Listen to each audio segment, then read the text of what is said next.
So we are very, very lucky to have Cecilia joining us from Uruguay today.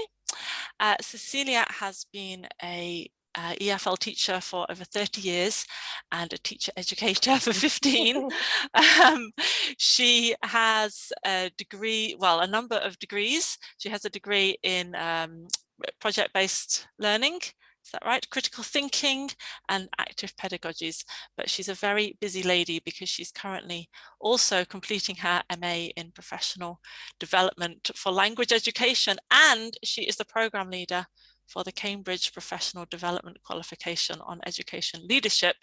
And she has a wealth of knowledge and ideas that she is bringing to us today. So I'm very excited to welcome Cecilia to a Transformative Teachers webinar today. Thank you very much, Lucy. Is there anything else from your bio that I've not mentioned that you would like to share? Yeah, sure. I'm a grandmother of 4, a mother of 2, which means a lot of learning in the way, from a different perspective, let's say. So you're there with, you've got plenty of kids to try out all your different exciting ideas on. Okay, I can see the chat box is working now, so that's wonderful. So please do, everybody, use the chat box if Cecilia may ask you to contribute something, or of course if you would like to share things with each other, and then you can use the Q&A to ask any particular questions as they come up. And I will relay the questions to Cecilia as she goes along. So if something occurs to you, please put it in the chat box and I'm sure Cecilia can answer it. Okay, would you like to start whenever you are ready? Okay, let's try sharing my screen. Okay. Let's see how it works. Great. Showtime. Okay, great then. So we are today gathered here to talk a little bit about gifted children, or we can say also talented children. We'll see that later. Because I believe, and we have been discussing this with Lucy, is that many times we don't pay enough attention to these children in our classrooms. We have this feeling that these children will learn anyway, so we don't need to, you know, spend more time or plan different things for them or do extra any changes for them to be able to learn in our classes, because as they are gifted, they have the skills they need. And let me tell you that we are a bit wrong here. I will see that through this webinar. But that is why I want to share some tips and some guidelines for us to try to work with these children. Moreover, if they are very young children, because many times they have not been assessed on this field yet. So let's see what we can do for these children so they have, you know, no glass ceiling. They have to go through, you know, to continue growing and developing. All right. So let me tell you, the agenda for this webinar would be, what does gifted and talented child mean, right? How to recognize a possible gifted child, because we are not the ones who are going to assess these children. We are just going, as teachers, we are just going to maybe tell the parents or tell the head at school that we might have a talented or gifted child in the classroom. That would be important to have this child assessed by a specialist, right? A pedagogist, somebody who really knows about the topic and knows how to assess children. We have this feeling, we discover them in a certain way, and then we go to the specialist, right? Then diversity and inclusion. I mean, that is what I was telling you. We are always worried, and it's okay to be worried about those children who, you know, are sort of slow learners or that show some difficulties in some areas, and it's okay. But we also have to worry about the very gifted ones because we need to include them as well in our teaching. And then some approaches, strategies, and tips for to address early years gifted children. And again, why early years worries me a little bit is because they have not been assessed. We don't have the guidelines from the specialist. And so we are sort of seeing and observing how these children grow, and maybe finding some, special attitudes or behaviors that might tell us this child maybe is gifted or talented in a certain area, right? And then some examples for the classroom. Okay, so let's go. First of all, we are going to share some definitions about what gifted or talented might mean. I chose two, but you can find others. But mainly you will see that in general, we in some places they make a difference between high ability, gifted, or talented, and in some other areas they just group them all under the label, let's say, gifted, making explaining that there might be differences, but anyway, they choose to use the word gifted. And this is what we are going to do in this webinar. We're going to choose the word gifted to name them all, and we might be including high ability children or talented. And we're going to see that maybe when we say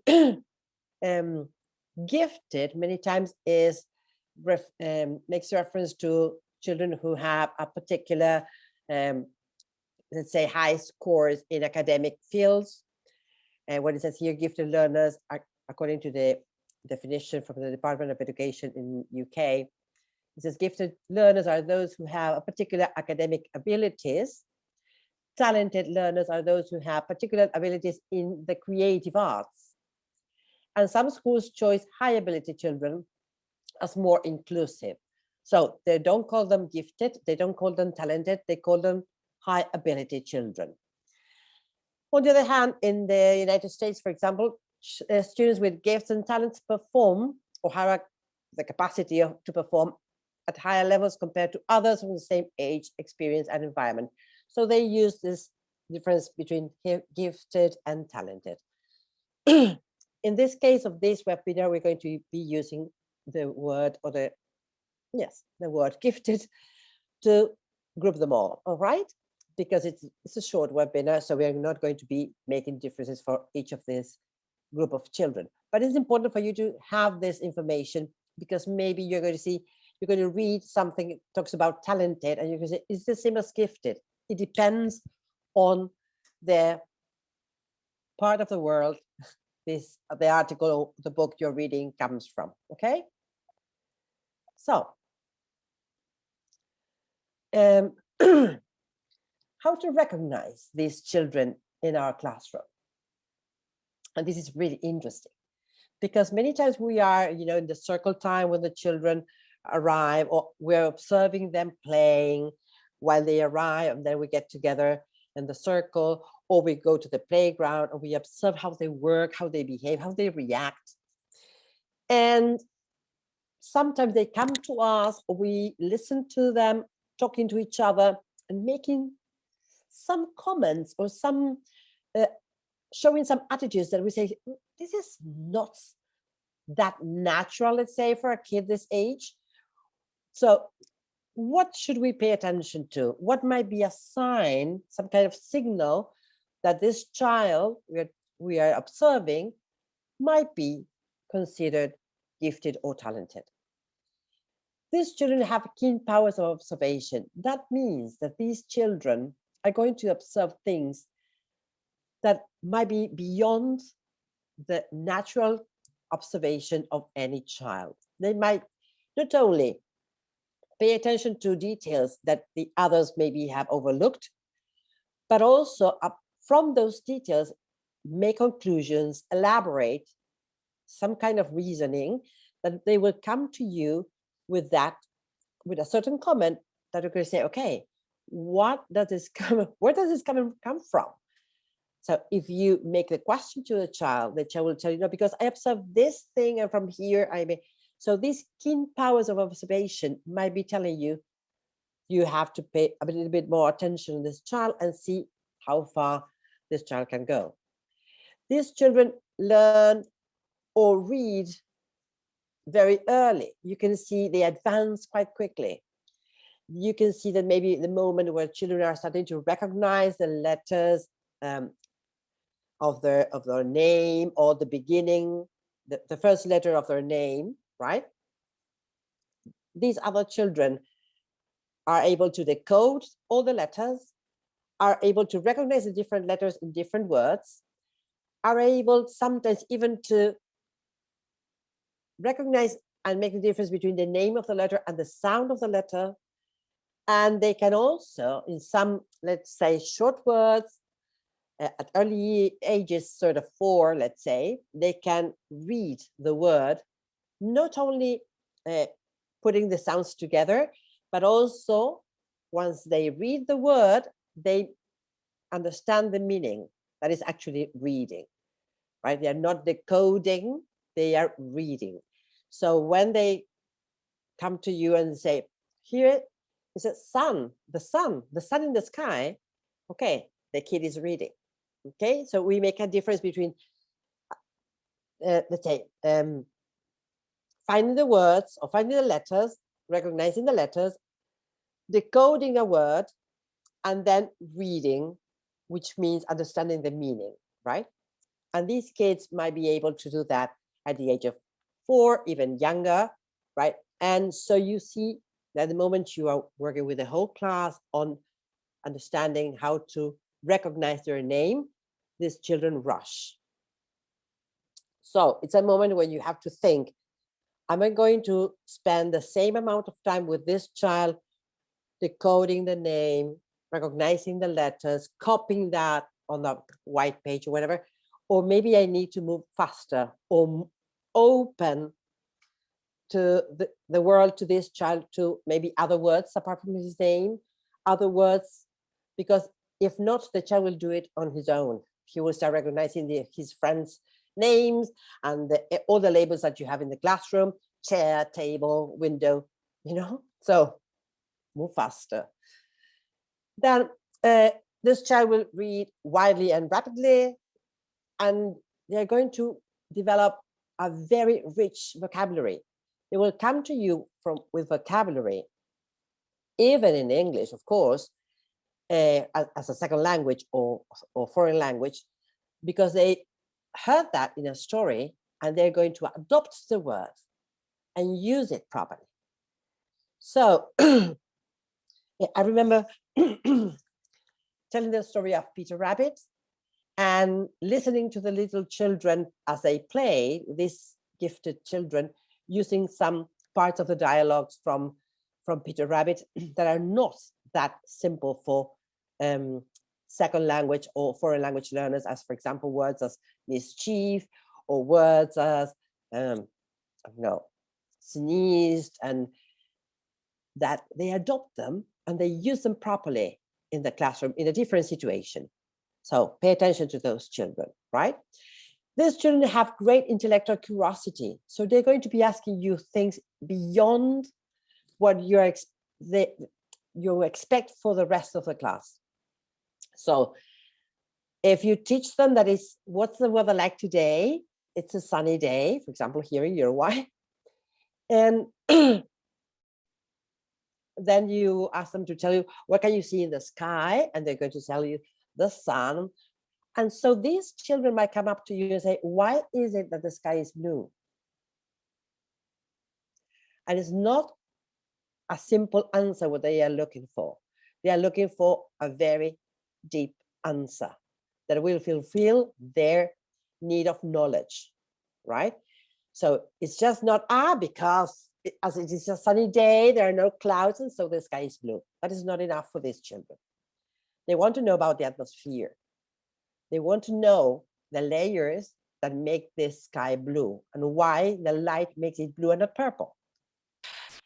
Cecilia, yes, as you're describing these things, these children sound, quite incredible. But of course, in the moment for the teacher, what do they do if they've got a student who's asking all these questions and they've got other students to manage? It must be quite difficult for the teachers. Exactly. It sometimes it does, because these children are going to be willing for the answer, because they are going to ask these questions naturally, because they come naturally to them, right? And so, as in the same way that the others make a simpler question, let's say, and the teacher answers, they're going to make these questions and the teacher will have to provide an answer. So in this case, what I suggest is maybe asking the child, why do you think it happens?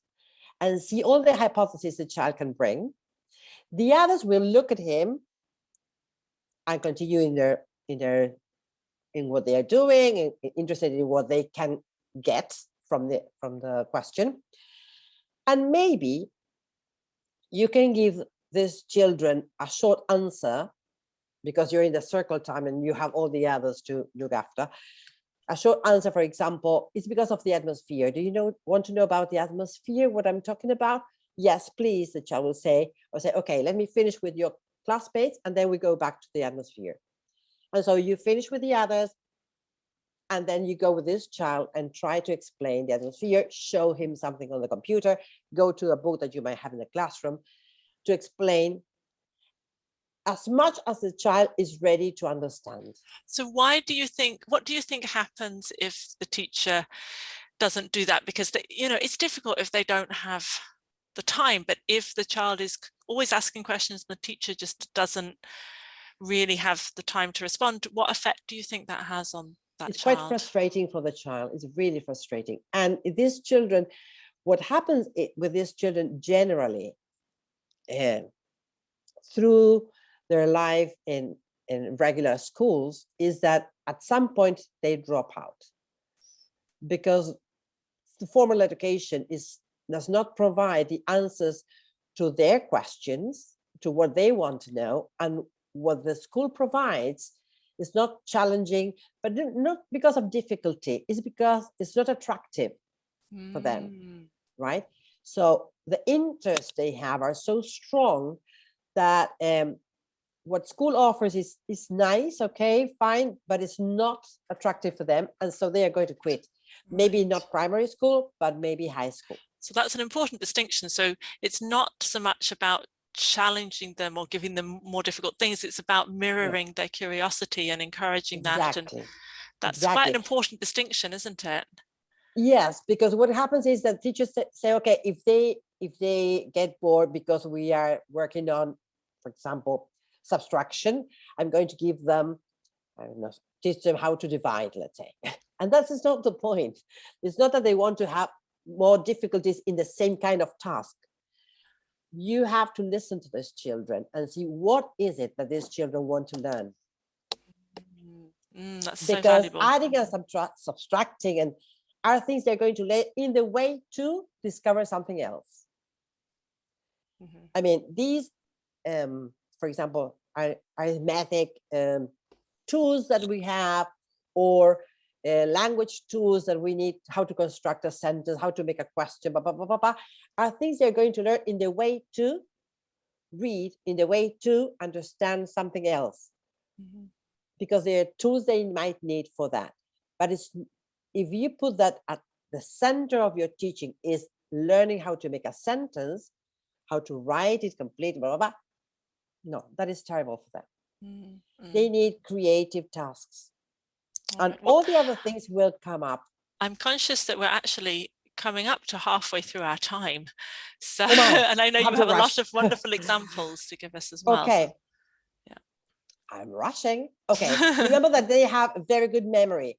And what does it mean? That they can recall information even from very early years.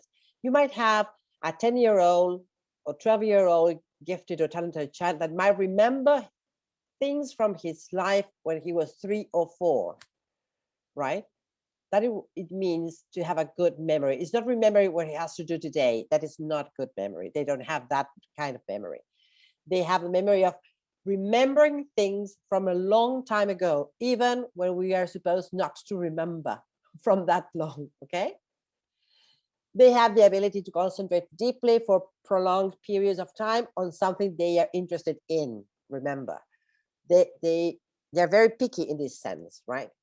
If they are not interested, they fly away. Very good powers of reasoning and problem solving. They have intense interests. That is very important because these children will concentrate on the things that really interested them, and they will not work and they will not show their giftedness in other areas where they are not feeling attracted, right, to work on. They possess an unusual imagination, but you have to open the door and allow the imagination to emerge in the classroom. They have a great interest in big questions, such as I was telling you, why is it that the sky is blue, right? The nature of the universe, the problems of suffering in the world, environmental issues. They are very sensitive, and these might sometimes bring problems into the classroom. They get upset very easily. They feel frustrated very easily.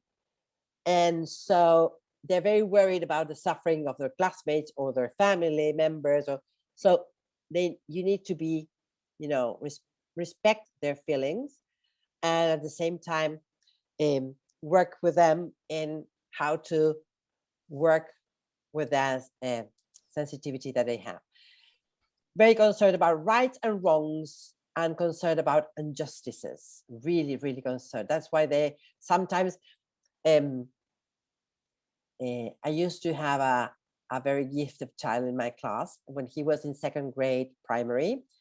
They have been to the playing fields, they have played a lot. And when they were coming back from the playing field, I looked at him and he looked quite worried.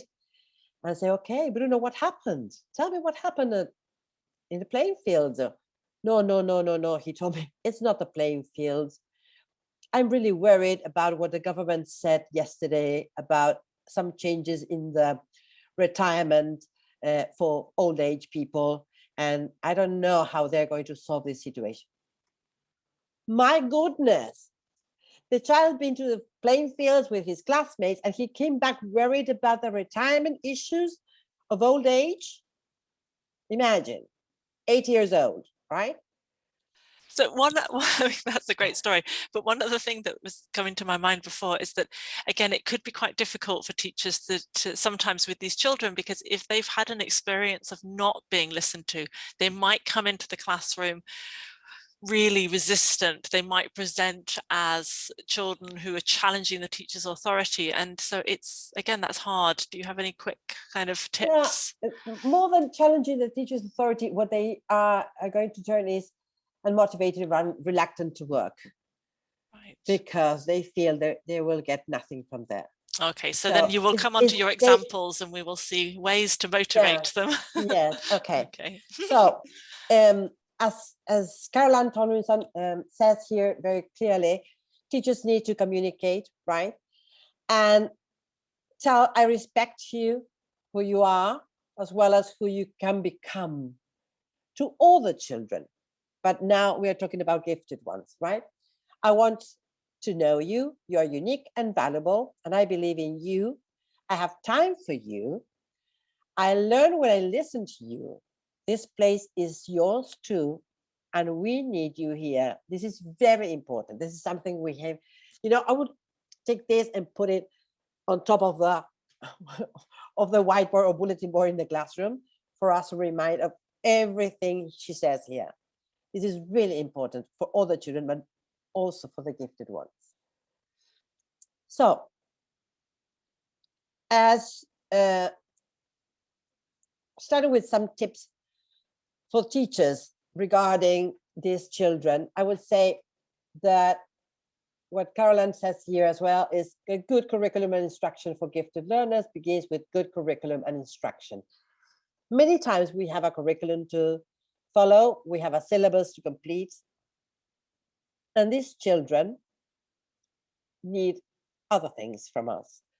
So many times what we need to do is, in a way, reframe the syllabus and the curriculum so we can adapt it to our context in the classroom. We can adapt it so we can cater for all the children that we have, including these gifted children, right? And good teaching for gifted learners is based in response to the student's individual needs. So that's why we need to open our ears and be very, very attentive to what these children are telling us through their attitudes, right? So they're not going to come to us and say, I need a different thing. They're going to show it to us. And many times, they're not going to choose the best way to show it. They're going to start with tantrums. They're going to start crying. They want to go home. They don't want to be in the classroom. And so we say, okay, maybe he's or she's not that gifted if she wants to go back home. But the problem is that what we are offering the child is not good enough for the child to concentrate, okay? Good teaching implies that their content, processes, and products should be more complex, more abstract, and more open-ended, and more multifaceted. Oh, Cecilia, something's Yes. come up in the chat which relates to something that you and I discussed last week. Jane Reed has said that she thinks that parents need to know about this as well, and teachers aren't equipped to teach the gifted children all the time. You were talking when we spoke last week about the importance of teachers and parents working together in negotiating the curriculum. Of course, because that is what another challenge we have as teachers, that we have a syllabus to complete. We have the school telling us you have to complete the syllabus as it is, because it's not, maybe next year the children are going to have problems because they have not covered this or that, whatever. And on the third area is parents, right, and families. They're expecting us to complete the syllabus as it was given.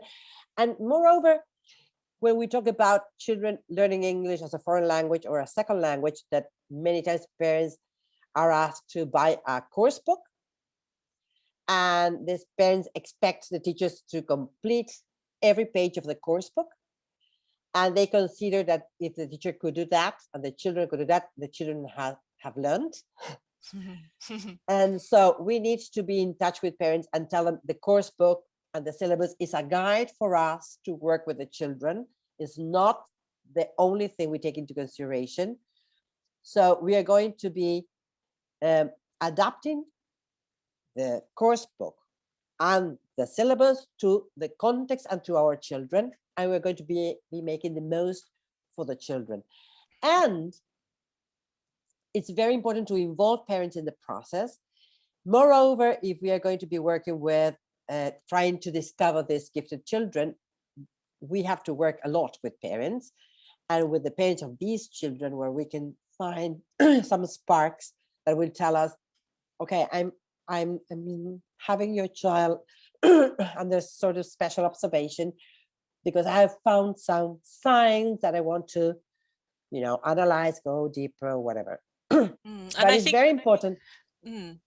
Yes, sorry. I was just also thinking back to what you said at the beginning, that as teachers, we're not specialists in this. You're just helping us to recognize some signs, but we're not expected to diagnose these children as gifted. No. So I think that yes, if we can just be aware, it's not our full responsibility on our shoulders. There's just a few things we can do, right?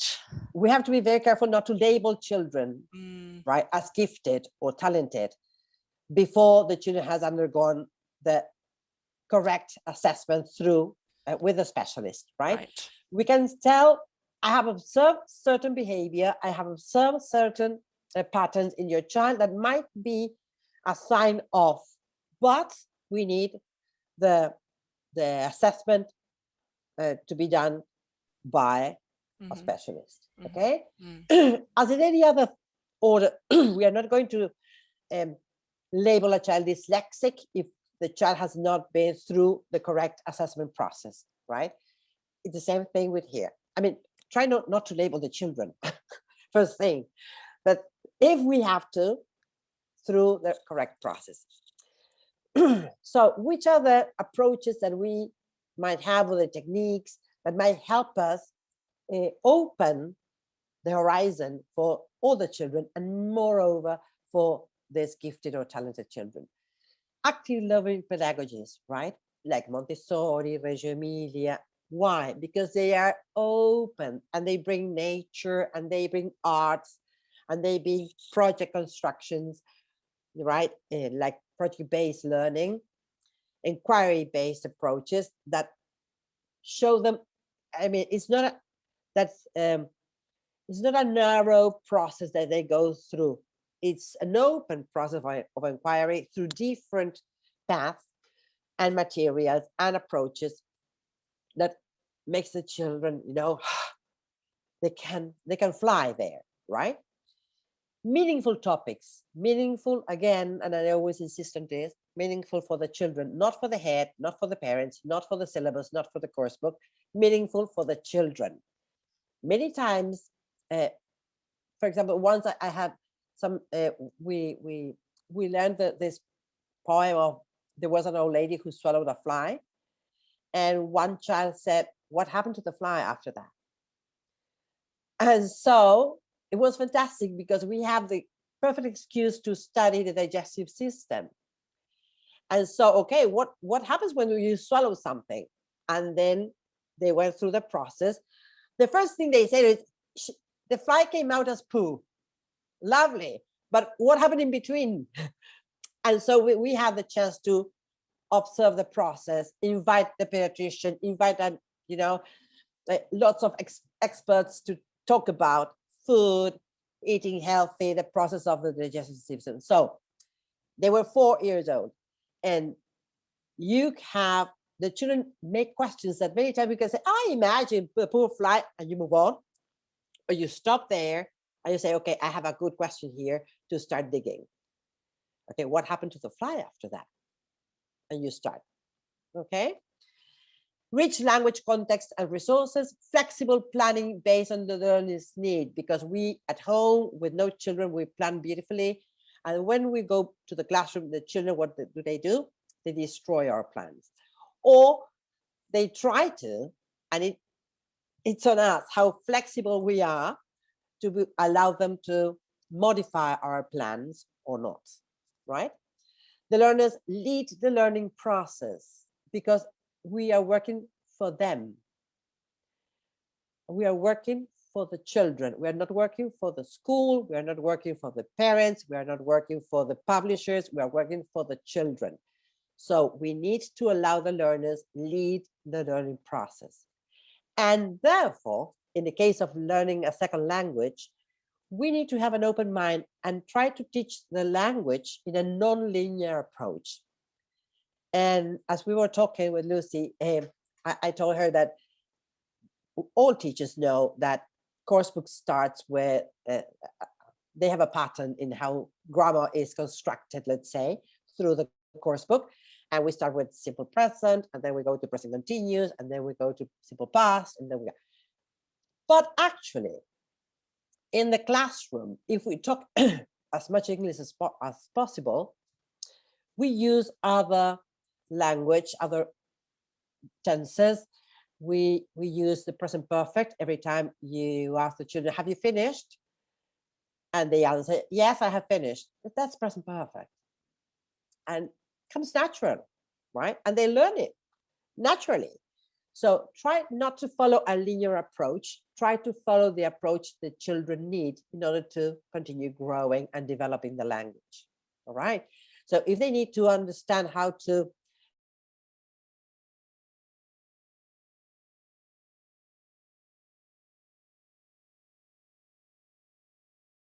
are you doing? Say it again. What are you doing? Okay. Can you ask him, her, blah, blah, blah, blah, blah. Okay. What happened to the fly? Imagine past tense. Okay. And building maybe the fly, blah, blah, blah, blah, using if clauses at that age. Okay. But they come up. They come up because if we want the children to make hypotheses, we need to allow them to use if clauses. All right. To be afraid.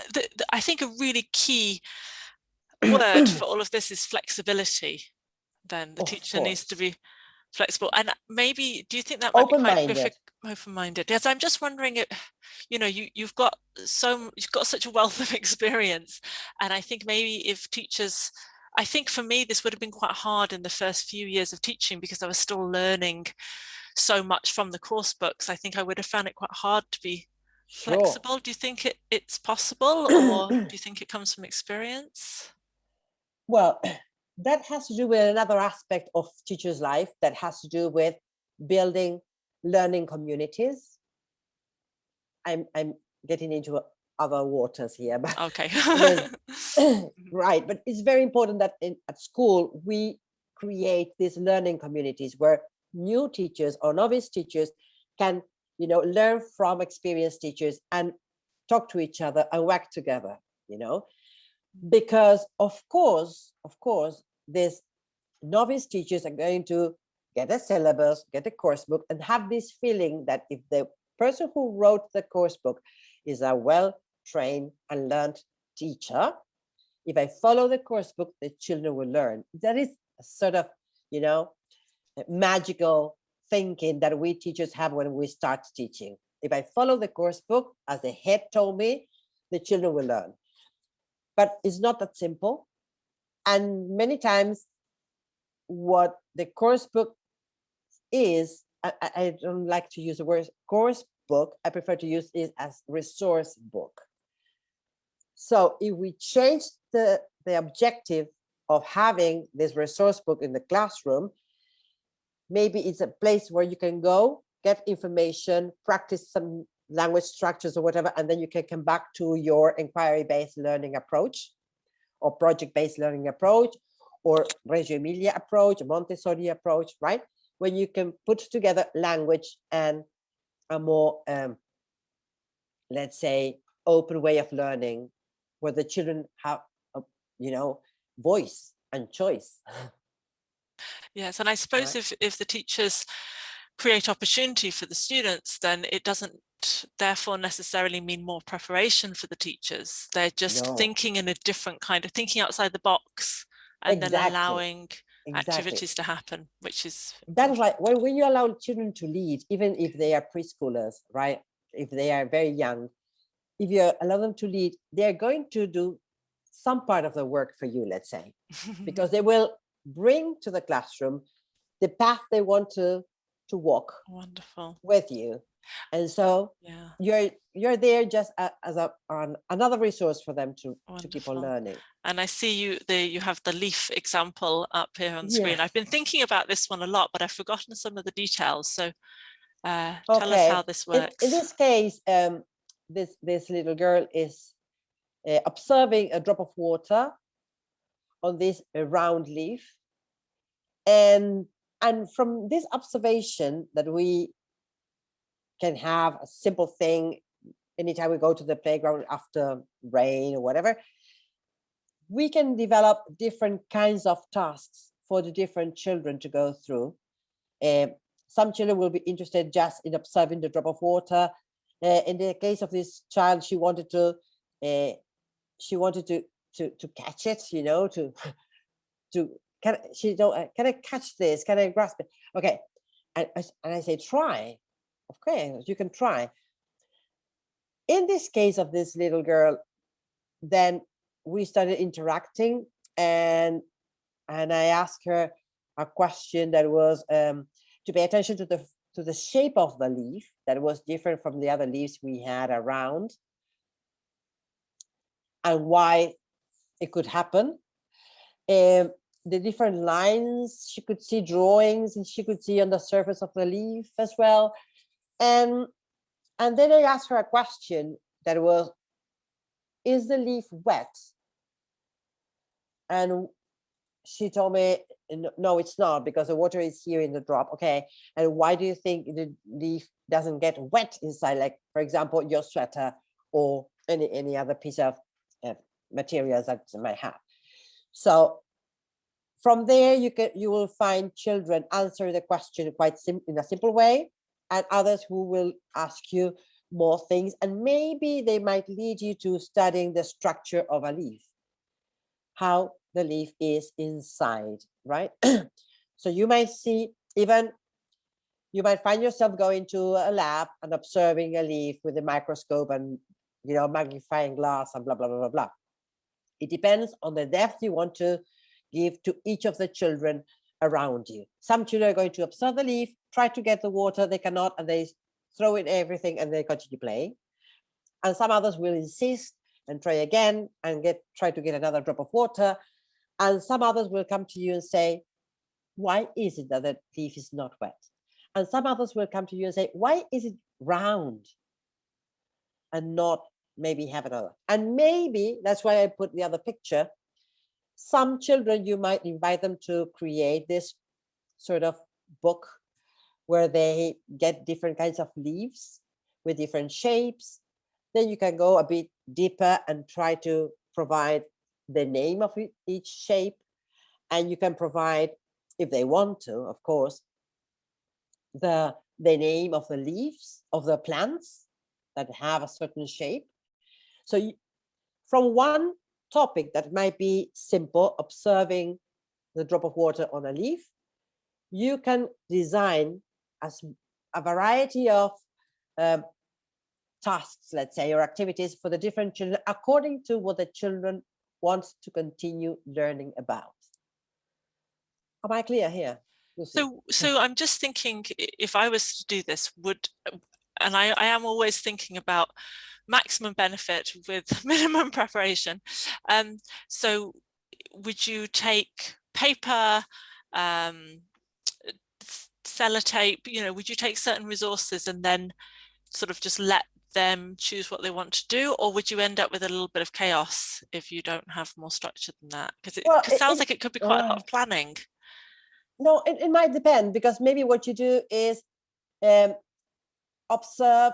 I will suggest teachers to take pictures of the different things that children show you, because with those pictures you're going to be working back in the classroom later.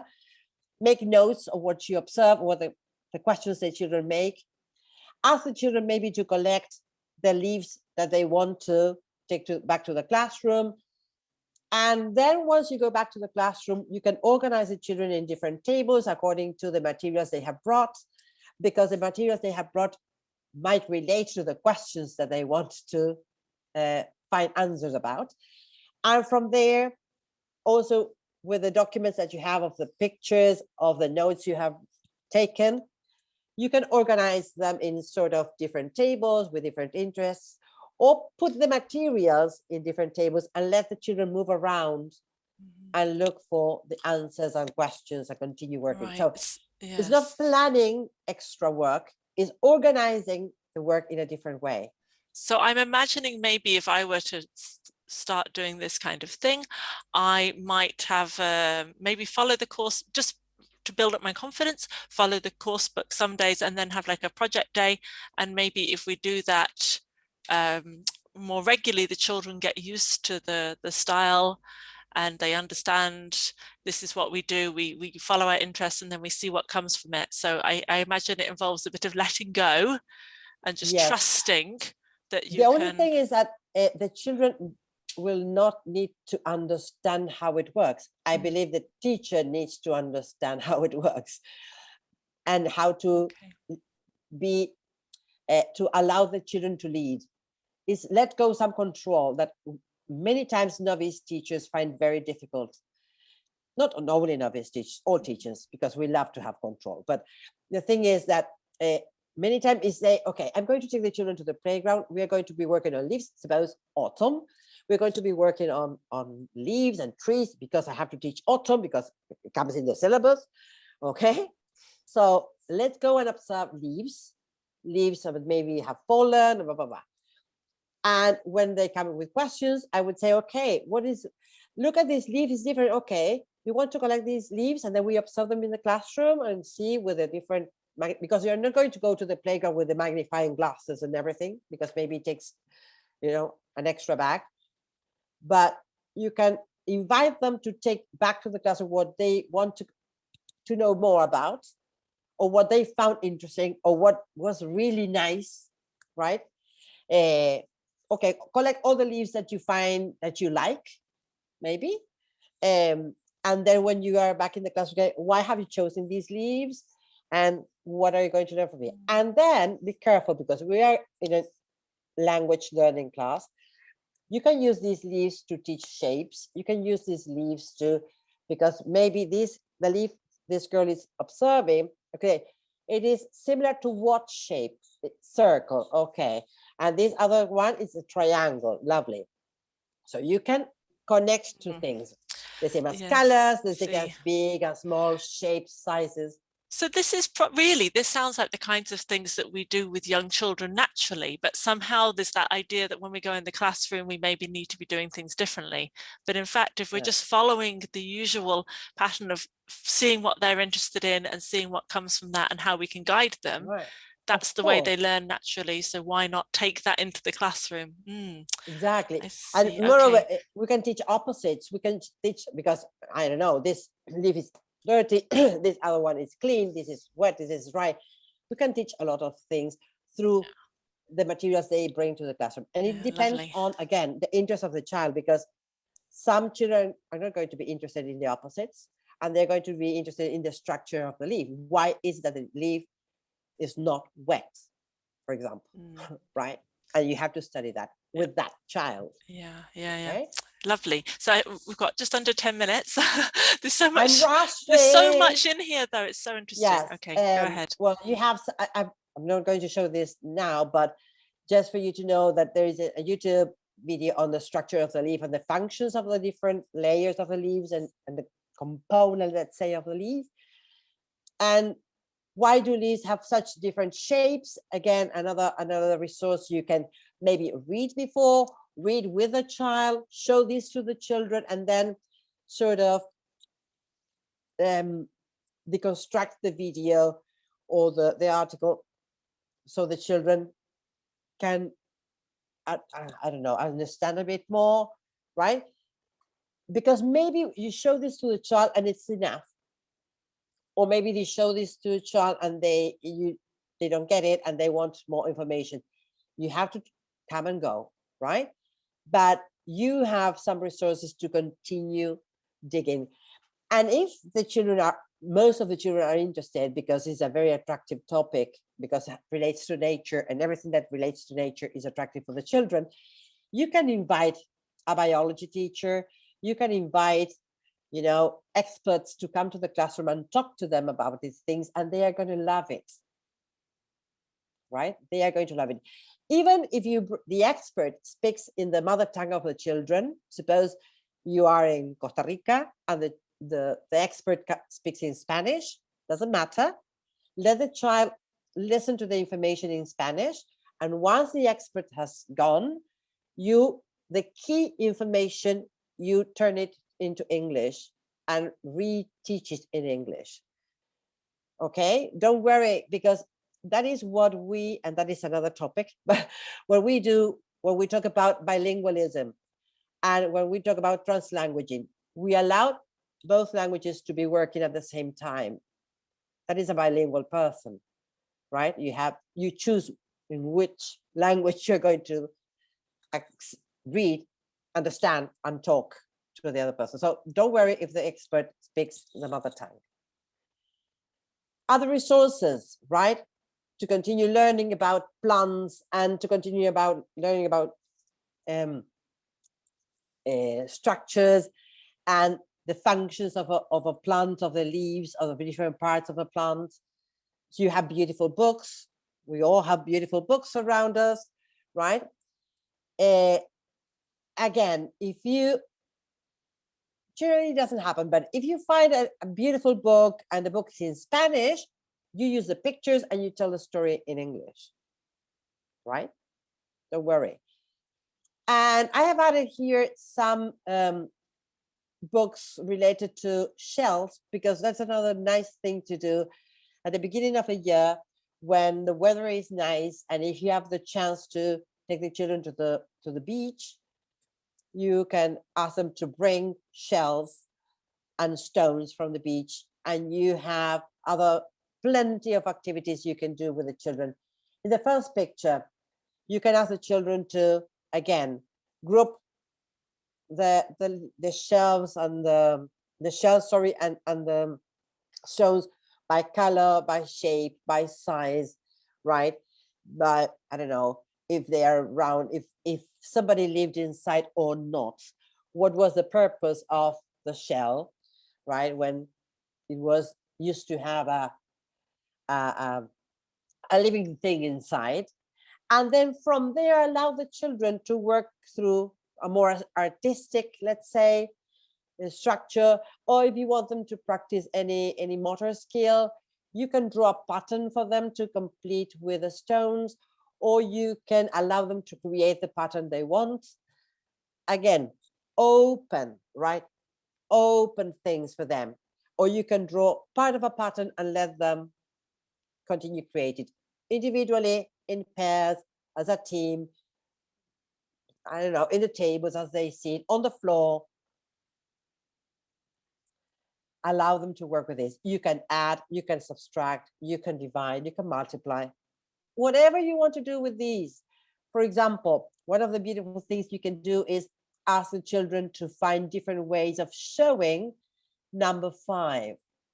So for example, they may create a number 5 with the stones, write, let's say, number 5 with the stones, or you can give them the number 5 and they have to group for example, 5 white shells, or 3 and 2, or 4 and 1, or how many other ways we have to create a number 5.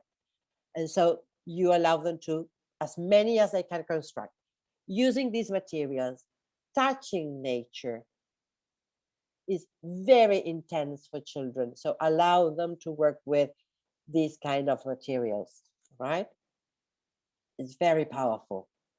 Moreover, if they have collected it, these things, right? And they have brought them to the classroom. Okay? Fine. Songs, tongue twisters for language practice, pronunciation, right? So as they create, you can have these songs like a background music, and tongue twisters that they are going to be repeating all the time at home, everywhere. And the more they repeat at home, the more the parents are going to say, hi, they're learning so much. Lovely. Good for you. Again, patterns, recognizing patterns, following patterns, right? Imagine all the things you can do with these children. And again, as I always say, the sky is not the limit. So continue flying with the children and creating more things. You are very creative. Teachers are always creative. So use your creativity. Don't get, sort of trapped with the syllabus and the course book. Relax, fly. And I always say, would you have been an interested and motivated learner in your class? If you were a student in your class. Now, what things to avoid with these children? Again, too tight structure, too narrowly constructed experiences, right? Busy work, as we were talking some weeks ago, Lucy, that color this whole page, whatever. You're wasting the children's precious time. No busy work, right? Very clear things for them to grow and keep on developing. And if you want them to complete or color something that is very big and it's going to take ages for them to paint it or color it, send it for homework. And the parents are going to love you because the child is going to be sitting and coloring, right? And you have everything done when they come back. Be careful with expectations too preconceived. Again, allow the children to sort of destroy your plans. Okay? Experiences for gifted and talented, not developmentally appropriate. So be careful. It's not that as a child shows or maybe has been assessed as gifted, I have to move him from first year primary to third year primary. Be careful here, because these children have the emotional aspect and the social aspect to be taken into consideration. Okay, so be careful here. And so from my perspective, it is paramount that schools cater for teachers' professional development in gifted and talented teaching and learning. I believe gifted and talented learners deserve better. We don't have, or we shouldn't have the, I mean, sorry, but I'm trying to organize what I'm trying to say. And what I mean is, it's terrible that these children become dropouts in high school and they don't continue their studies in university. It's terrible. On the other hand, it comes to me, what am I doing in order to change this? And why is it that these children have this feeling of, I have to go somewhere else because what the school is giving me is not what I need? So maybe if we can change this as teachers, maybe we are changing the approach to education in general, and we are going to be helping all the children, not only the gifted ones. Okay? Oh, okay, so Lucy. So yes, the things that are that I the sort of way that I'm summarizing it in my mind is that if you're giving activities that are meaningful for the children, then it will capture those gifted learners, but it will also be enjoyable and useful for all of your students. So starting with something meaningful is the way to reach all of them. So you're not planning these extra lessons for the gifted children, you're actually bringing all of the children along with them. And exactly. I can imagine that you see the children's creativity and interest grow in all of the children, not just the gifted ones. That is why, if you allow the children to lead, each child will tell you, it's enough for me, up to here, lovely. And now I'm going to do something else, whatever you want them to do, go and complete activity 5 in the course book. And the others are going to continue digging. So it's for you to be open. And it's for you to have in mind that you don't need to have all the children doing the same thing at the same time. That is very important, because this is many times what we are taught in our teaching training courses when we are studying to become teachers. Now, everybody sit down, page 20, we start working. Why? Yeah. And then you have some students that come start moving, others start walking, others start asking to go to the toilet every 5 seconds. Something is happening, right? So you don't need to have all the children doing the same thing at the same time, and that's okay. And on the other hand, and easier for the teacher, really, if they're not trying to make that happen against what's naturally happening. Yes, but the teachers sometimes say, but if I allow some students to do something else, maybe all of them want to do something else. Yes, maybe. But maybe that is what you have to do. And maybe they'll all learn. But on the other hand, some students will understand that at this moment, he needs to do this and work with his hands. And that's why he's having play down at the moment. But we are going to be working on something else, this and that and the other thing.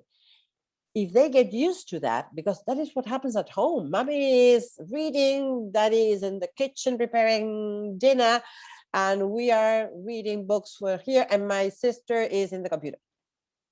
Everybody's doing different things. Okay.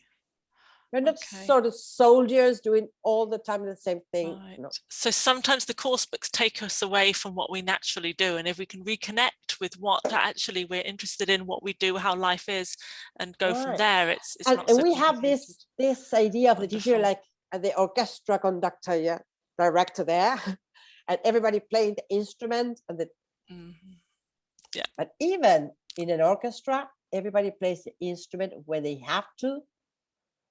Not all the instruments together at all at the same time. True. Very true.